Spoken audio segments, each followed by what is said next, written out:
Саламатсыңарбы урматтуу кыргыз элим жана ошондой эле иттерге кызыккан кыргыз жарандары.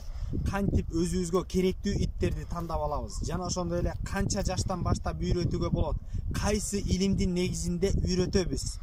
Өзүбүзгө чын эле иттерден өзүгө керектүү кыймыл аракеттерди үйрөтүп жана керексиз кыймыл аракеттерди алып салууга болобу? Иттерге болгон баардык кызыктуу суроолоруңарга жооп берүү максатында мен Шадыбек уулу Элдияр жооп берем.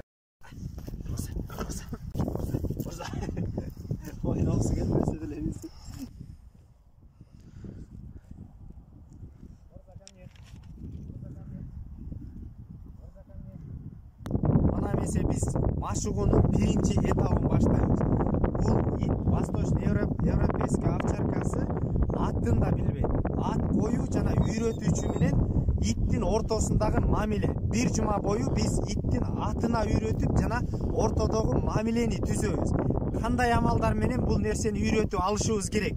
Механикалык амал, тамак берүү үйрөтүү амалы, контрасттык амал жана туура үйрөтүү амалы менен үйрөтөбүз. Азыр биз атына жана ошондой эле мамилени түзүү үчүн биз көбүнчөсү контрасттык амалды колдонобуз. Анда эмесе биз практика жүзүндө кантип колдонобуз? Мына ит сейилдеп жүрөт. Бул контрасттык амал, бул тамак берүү менен механикалык амал кошулганда бул контрасттык амал болот.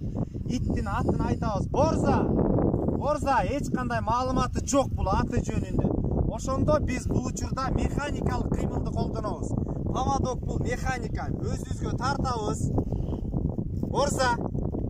Иттин атын кайталоо менен борза! Молодец, молодец! Борза! Борза, молодец! Бул уже тамак берүү атабыз мына. Борзага бир нече жолу кайталоон жүргүзөбүз ошондой эле.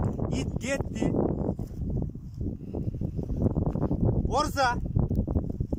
Борза! Борза! Борза!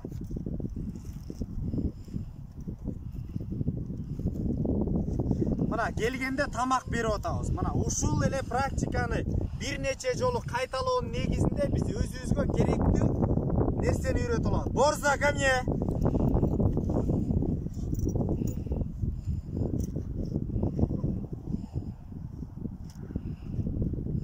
Молодец, Борза, молодец!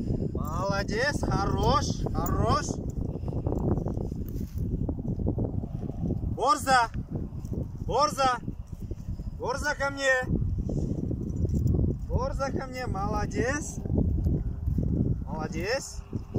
Хорош, молодец, Борза! Борза, гуляй! Борза, ко мне!